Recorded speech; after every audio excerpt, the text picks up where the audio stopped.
Snoop Lion, Boomshots, Boomshots, Snoop Lion,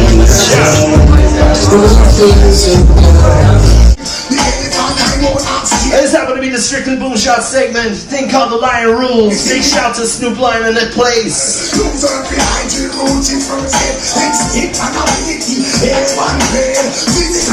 Playing the people's music night and day.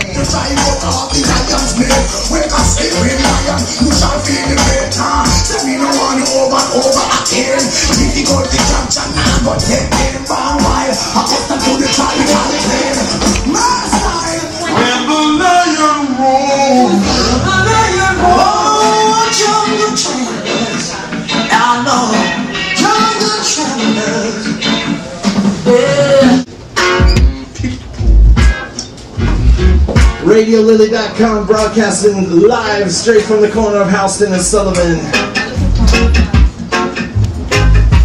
New York City to JA, we're keeping the link alive.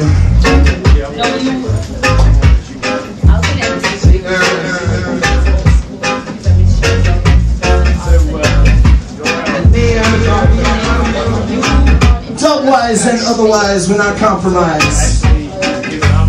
We got a light.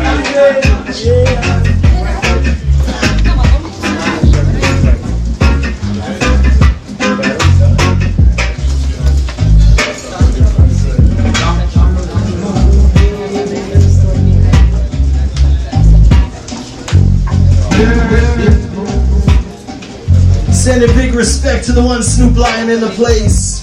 Dun, dun, dun, dun.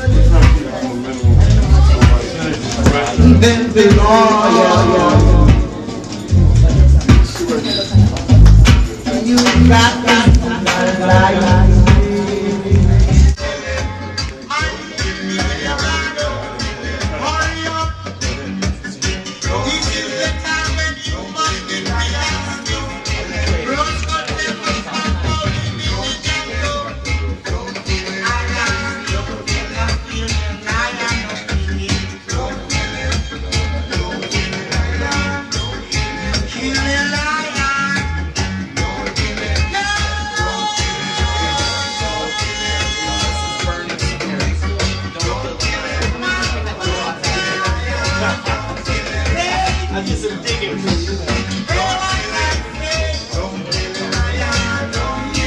Under no circumstances should you kill the lion.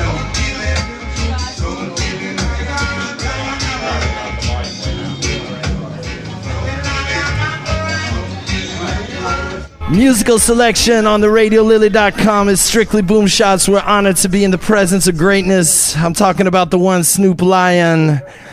Is the mic tuned in? Is it up? Yeah. Yes, we have some levels. RadioLily.com, Snoop Lion, top selector #1. The top selector. Yeah, man. You're taking that title right now. Right now. Good gosh. You know, it's a long time we've been waiting for this day, Snoop. The day is beautiful. It brings forth, you know, recognizing, you know, what was and what always will be, and, you know, just bringing it to the forefront and letting it manifest himself and letting the light shine. That light is shining brightly right now. Everybody is feeling the warmth of the glow. It's been an amazing night. You previewed the trailer of the film that chronicles your journey to Jamaica and the mystical vibes that went on down there. I mean, how can you even put that in words for those that haven't seen the film yet? What happened when you went down to Jamaica? It's a powerful place. What happened? The spirit of Rastafari took over, and, you know, it became who I am. It was always a part of me and always associated with me. But to be able to go down there and to really baptize myself in the spirit and, you know, the culture, the people, the music, the sound, the feel, this was necessary. It was so needed in my life right now, and it was just, you know, proper timing.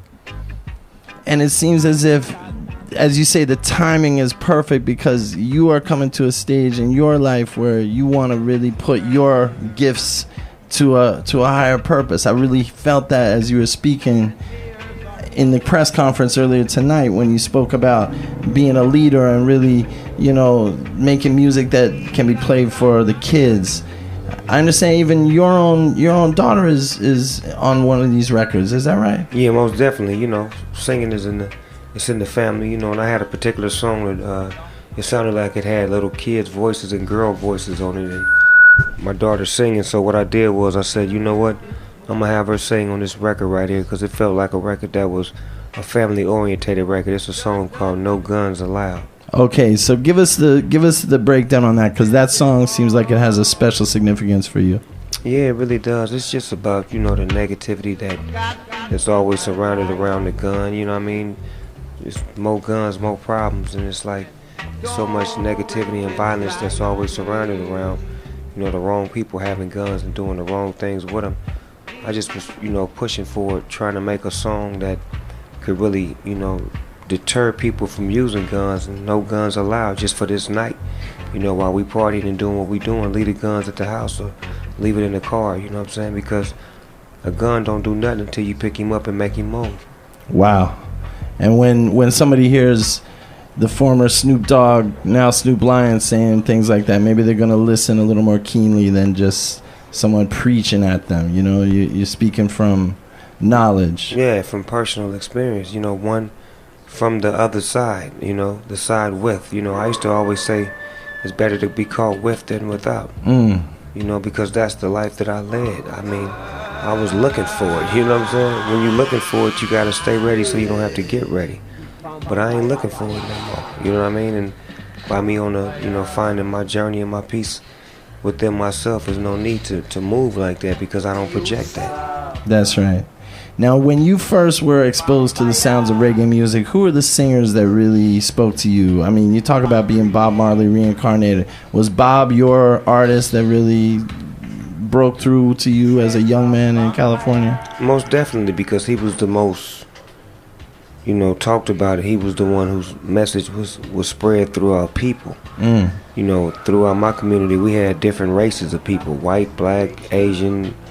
You know, no matter where he was from, and somehow, some way, his music seemed to make it through everybody's system. You know what I mean? So that showed that his personality and his persona was so like what I am. I mean, I've always been able to communicate with people. I've always made music that felt good to people, no matter what race you were, what country you come from, or where you at. It's just a feeling.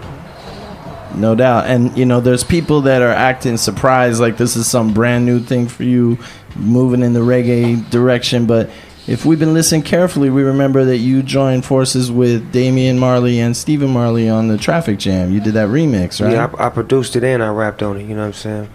That was, you know, me and the Marley brothers. That was like one of our first connections to show that we were brothers. That, you know, I was their brother from another mother, you know what I'm saying? And sometimes in life, you find people who are connected to you more than your actual blood family. And that's what that relationship was with me and the Marleys. I met, you know, the Marleys in '97 on a Lollapalooza tour, and I've always looked them eye to eye. No matter how big I was, I always looked them eye to eye, and we looked eye to eye, and we had a mutual respect and love and a brotherhood. So for me to come home now, it's something that they always wanted. They welcome me with warm arms. They don't feel like I'm disrespecting their father's legacy. They feel like I'm here to bring awareness and attention and love and, you know, what's necessary to it. That's what it is. And when you say you met on the Lollapalooza tour, how soon before you started getting into the lab? Like, how did that link come for that Traffic Jam? Because that's a little bit later, right? Yeah, that was way, way a long time later. We didn't just go right into the studio with each other. It was more about just building our friendship. Exactly, you know? exactly. We was more on the... Drop it right here. We got you on that. We was more version. on the kinship with the friendship. And, you know, once we got past the kinship of the friendship, you know, the music thing was a natural progression for us to say, you know, let me do a song with you. You got something I can get on? I put him on a song I had called I Need a Light. Oh, you put them on a record, on your record. Mm-hmm. Okay. I put Damon on I Need a Light. That was the first one that we connected on. And then me, Damon, Steven, we did the Traffic Jam, which was the thing to do because, you know, that's what we do.